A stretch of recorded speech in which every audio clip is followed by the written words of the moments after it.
Hello everyone, कैसे हैं आप सभी। स्वागत है आपका शिक्षा नेशन फाउंडेशन चैनल पर। और आज की वीडियो के अंदर हम बात करने वाले हैं बयान फोर्स के ऊपर। सर हमने इसका बहुत प्रैक्टिकल किया है। बहुत बार हम जब बाल्टी में किसी भी ऑब्जेक्ट को डुबोते हैं तो वो अपने आप ऊपर आ जाता है after releasing the force. Sir बहुत अच्छा। सर ये बात तो हमें बहुत बचपन से पता है। जब भी किसी ऑब्जेक्ट को बाल्टी के अंदर डुबोता हूँ, बाल्टी पानी से भरी हुई है या किसी भी लिक्विड से भरी हुई है, तो हमेशा ऑब्जेक्ट जो है ऊपर आता है। ये आपने हमेशा ऑब्जर्व किया होगा। लेकिन ये आता क्यों है? आता क्यों है सर, हमें ये नहीं पता। इसका डेरिवेशन ये जो फोर्स है, क्योंकि आपको पता है अगर कोई ऑब्जेक्ट ऊपर आया है उसके ऊपर फोर्स जरूर लगी होगी। और सर वो फोर्स कौन लगाता है? वो लिक्विड लगाता है। और उस लिक्विड का डेरिवेशन क्या होगा? उस लिक्विड का सर डेरिवेशन नहीं होगा, फोर्स जो लगाई है उसका डेरिवेशन होगा। लिक्विड ने जो फोर्स लगाई है उसका डेरिवेशन होगा। इस वीडियो में वही बात करने वाला हूं कि जो लिक्विड फोर्स लगाते हैं, जिसको हम लोग बयान्ट फोर्स बोलते हैं, वो कितनी होगी और हम उसको कैसे ड्राइव कर सकते हैं। सारी बातें इस वीडियो के अंदर हम लोग करने वाले हैं। चलिए शुरुआत करते हैं इस वीडियो की। तो सबसे पहले मैं एक बकेट लेता हूं, जिस बकेट के अंदर हम पानी भरते हैं। सर बहुत बढ़िया, सर यही करोगे आप। एक लिया आपने बकेट, सर ये बकेट है आपकी और इसके अंदर आप भर देते हैं पानी। सर इसको भरिए आप पानी से, यानी इसको फिल्ड करिए पानी से। इसको मैं यहां तक भर देता हूं। करेक्ट। चलिए एच हाइट तक मैंने इसको भरा है। कितनी हाइट तक मैंने इसको फिल किया है?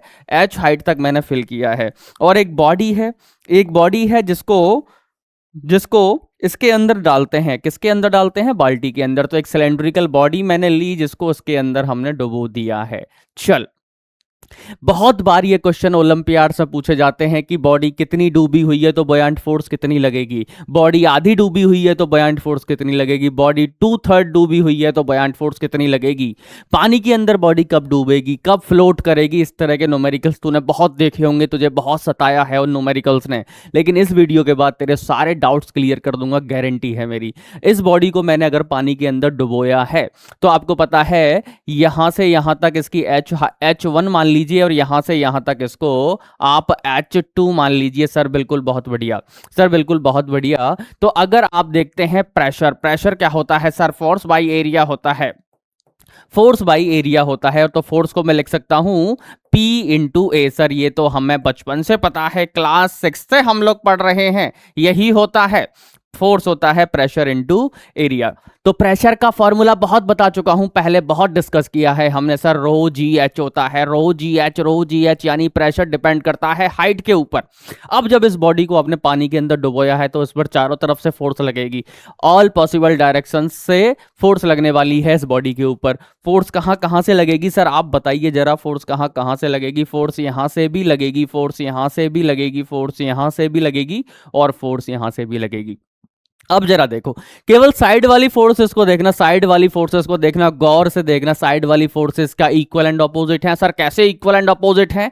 क्योंकि इस लेवल पर प्रेशर सेम है, हाइट सेम है, हाइट सेम है। अरे इसको लिख देता हूं, ले प्रेशर। प्रेशर का फॉर्मूला सर ऊपर लिखेंगे ताकि हमें समझ में आ जाए। प्रेशर होता है रो जी एच। अब देख, एच हाइट सेम है, एक्सेलरेशन ड्यू टू सेम है, और डेंसिटी किसकी है? वाटर की। तो ऊपर भी डेंसिटी है। अरे इस लेवल पर डेंसिटी कैसी है? वाटर ही तो है, तो सेम ही होगा। तो प्रेशर डायरेक्टली प्रोपोर्शनल हो गया हाइट के। हाइट सेम है तो प्रेशर कैसा होगा? सेम होगा। सर बहुत बढ़िया, प्रेशर इसका कैसा हो गया? सेम हो गया। यानी ये जो प्रेशर सेम है तो मतलब एफ पी ए होता है। तो ये फोर्सेस कैसी हो गई आपकी? Equal and opposite. तो साइड वाली जितनी फोर्सेस हैं, क्या वो इक्वल एंड ऑपोजिट हैं? तो इक्वल एंड ऑपोजिट फोर्सेस को आप कैंसल आउट कर सकते हैं। सर कैंसल आउट कर दीजिए। तो उन फोर्सेस को मैंने कर दिया कैंसल आउट। अब साइड वाली फोर्सेस की तो बात ही नहीं होगी। अब बात होगी तो किसकी बात होगी? अब चर्चा होगी तो किसकी होगी? F1 की होगी और F2 की होगी। सर यहां तो अलग अलग फोर्सेस हैं। सर ये बात तो समझ में आ गई, क्योंकि यहां पर लेवल और यहां पर लेवल दोनों अलग अलग हैं। तो F1 F2 के बराबर नहीं हो सकती। तो आपको पता चल गया होगा प्रेशर डायरेक्टली प्रोपोर्शनल है हाइट के। और हाइट कहां ज्यादा है? सर ये वाली हाइट ज्यादा है, H2 हाइट ज्यादा है तो प्रेशर ज्यादा होगा। ये बात भी समझ में आ गई। यानी F2 बड़ी फोर्स है और F1 छोटी फोर्स है। तो इनका जो नेट है F नेट कहां होगा? ऊपर की तरफ होगा। और ये हो गया तेरा ऊपर। इसी F नेट को ही हम बोलते हैं, F नेट को ही हम बोलते हैं सर BF, यानी बयान्ट फोर्स। इसको ही हम लोग बोलते हैं बयान्ट फोर्स। दैट्स वाई जो बयान्ट फोर्स लगती है ऑलवेज इन अपवर्ड डायरेक्शन। हमेशा अपवर्ड डायरेक्शन में ही क्यों लगती है? क्योंकि इसका F नेट का डायरेक्शन क्या है? ऊपर है। अब बात समझ में आ गई, अब कॉन्सेप्ट क्लियर हो गया होगा। जब भी किसी बॉडी को अंदर डालते हो, जब भी किसी बॉडी को पानी के अंदर डालते हो, तो एक तो वो वेटलेस लगती है। वेटलेस कैसे लगती है कि उसका वेट लॉस हो गया है, यानी हल्की हल्की लगने लगती है। हल्की हल्की लगने लगती है क्यों? क्योंकि एक फोर्स वाटर भी लगा रहा होता है उसके ऊपर। सर अब बात समझ में आ गई। इसीलिए ये अब इसके ऊपर एफ नेट लगेगा। एफ नेट को ही बयान फोर्स बोलते हैं, जो कि लिक्विड ने लगाई है, जो कि इसका डायरेक्शन अपवर्ड होगा। क्यों होगा? क्योंकि इसका नेट हमेशा ऊपर होता है। अब जरा देख, क्या मैं इसको लिख सकता हूं एफ नेट? और एफ नेट क्या है तेरा? एफ नेट ही तेरा बयान फोर्स है, और इसको मैं लिख सकता हूं F2 माइनस F1। सर बहुत अच्छे। और ये होता क्या है? पी ए होता है, P इंटू ए होता है, यानी प्रेशर इंटू प्रेशर P2 हो जाएगा। F1 क्या हो जाएगा? F1 हो जाएगा P1 इंटू ए। सर बहुत बढ़िया, सर बहुत बढ़िया। प्रेशर का फॉर्मूला आप पहले ही डिस्कस कर चुके हैं, रो जी एच होता है। सर बहुत अच्छे, this is rho G H 2 हो जाएगा मल्टीप्लाई ए, और ये हो जाएगा तेरा रो जी एच 1 मल्टीप्लाई ए। सर बहुत अच्छा। ये एक सिलेंड्रिकल बॉडी दिखाई दे रही है, और पाई आर स्क्वायर एच होता है उसका volume. Pi r square H को, वॉल्यूम को मैं क्या लिख सकता हूं? एरिया इंटू हाइट लिख सकता हूं। देख देख देख देख देख देख देख, इधर देख देख, इधर देख। पाई आर स्क्वायर एच को आप क्या लिख सकते हो? एरिया। अरे ये पाई आर स्क्वायर क्या है? एरिया है, और इसको मल्टीप्लाई करेंगे एफ से, तो क्या वॉल्यूम होता है आपका? ए एच के बराबर आ जाएगा। तो वॉल्यूम क्या होगा? वॉल्यूम हो जाएगा ए इंटू एच। ठीक है, अब जरा देखो, रो जी और ए ये तो कॉमन हो गया, और ये हो जाएगा तुम्हारा H2 माइनस H1। अब गौर से देखेगा तो H2 में से अगर H1 को माइनस करेगा तो क्या H रह जाएगा, जिसकी हाइट क्या है? इसकी हाइट क्या है? H है। इसकी हाइट क्या है? H है। इस कंटेनर की हाइट क्या है? H। अगर H2 में से H1 को हटाएगा तो क्या बचेगा? H ही निकल के आएगा। सर बहुत अच्छी बात बता दी आपने। और ये हो जाएगा रो जी ए। H2 माइनस तो ये बचेगा तेरा H। और AH क्या लिखा हुआ है? सर ऊपर आपने लिखा हुआ है दिस इज वॉल्यूम, और ये हो जाएगा तेरा वॉल्यूम V रो जी। V रो जी, ये हो गया तेरा V रो जी। और यही तो तेरी बयान फोर्स है। सर यही तो आप बताने का प्रयास कर रहे हैं प्रयास बैच के अंदर कि यही वॉल्यूम है। ये वॉल्यूम किसका है? ये वॉल्यूम है सबमर्ज्ड पार्ट का वॉल्यूम। सबमर्ज्ड पार्ट का वॉल्यूम है। बॉडी पूरी डूबी है तो पूरा वॉल्यूम लूंगा, बॉडी आधी डूबी है तो हाफ वॉल्यूम लूंगा। बॉडी जितनी डूबी होगी, सबमर्ज्ड पार्ट का वॉल्यूम होता है। सर अब बात क्लियर हो गई। सर ये तो मेरे को लगा था कि ये वॉल्यूम वाटर का वॉल्यूम है। अरे वॉल्यूम वाटर का क्यों लेना, जिसका कोई लेना देना नहीं है। वाटर के वॉल्यूम से क्या लेना देना है? लिक्विड से लेना देना नहीं है। बॉडी कितनी डूबी हुई है उससे फर्क पड़ेगा।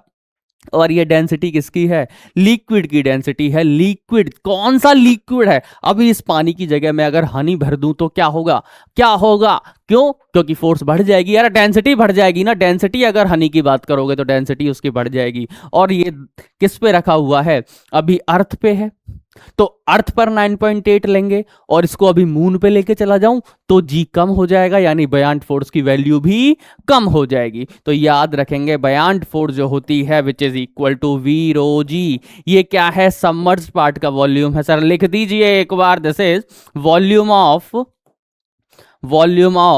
Submerged part. सर अब क्लियर हो गया है। और ये क्या है? डेंसिटी ऑफ लिक्विड है। सर अब मुझे बातें समझ में आने लगी हैं। डेंसिटी ऑफ लिक्विड है। बिल्कुल सर, बिल्कुल, बहुत बढ़िया सर, बहुत अच्छे। ये बात समझ में आ गई। तो बयान फोर्स हमेशा ऊपर ही क्यों लगती है? क्योंकि इसका एफ नेट क्या होता है? ऊपर की ओर होता है। और ये कितनी होगी? वी रो जी होगी। बिल्कुल होगी, क्यों नहीं होगी? ठीक है, तो ये है। अब इसके ऊपर बहुत सारे न्यूमेरिकल्स लग सकते हैं। प्रेशर याद रख, रो जी एच होता है। इसमें डेंसिटी लिक्विड की है, जी एक्सेलरेशन ड्यू टू ग्रेविटी। और प्रेशर का सीधा सीधा संबंध जो है, सीधा लिंक किसके साथ है? हाइट के साथ। जितनी हाइट पर होगा, जितनी हाइट पर जाएगा तू, जितना नीचे जाएगा ना, उतना ही प्रेशर बढ़ता। अभी तूने सुना होगा बहुत करोड़पति लोग, मिलियनेयर्स, बिलियनेयर्स क्या है, पनडुब्बी में बैठकर, सबमरीन में बैठकर सैर क्या कर रहे थे? सैर कर रहे थे। किसकी सैर कर रहे थे?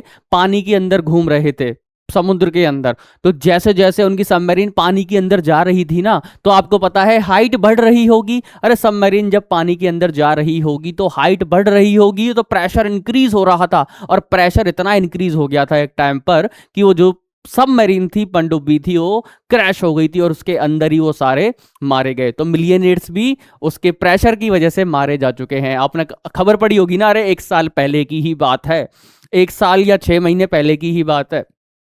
लेकिन वो हुआ किस वजह से था? वो इंसिडेंट जो हुआ था वो किसकी वजह से हुआ था? वो इंसिडेंट हुआ था प्रेशर की वजह से, क्योंकि जैसे जैसे सबमरीन पानी के अंदर जा रही थी वैसे वैसे प्रेशर बढ़ रहा था, क्योंकि हाइट बढ़ रही थी। तो उस प्रेशर को वो बियर नहीं कर पाई, सबमरीन पनडुब्बी बियर नहीं कर पाई और क्रैश हो गई। और ऐसे क्रैश हुई कि उसमें कोई मिला नहीं, पनडुब्बी ही नहीं मिली, सबमरीन ही नहीं मिली, तो वो कहां से मिलेंगे? ठीक है, तो वो इंसिडेंट भी किसकी वजह से हुआ था? प्रेशर की वजह से हुआ था। चल अब इसके ऊपर न्यूमेरिकल्स लगाने शुरू कर। प्रेशर और बयान फोर्स दोनों क्लियर हैं, क्यों लगती है ऊपर ये भी मैंने तुझे बता दिया। अब मिलते हैं ऐसे ही टॉपिक के साथ अगली क्लास के अंदर। तब तक तू बहुत सारे न्यूमेरिकल्स करता रहे, तब तक करता रहे, तब तक मैं दूसरी वीडियो लेकर ना आ जाऊं। चल मिलते हैं नेक्स्ट क्लास में, तब तक थैंक यू।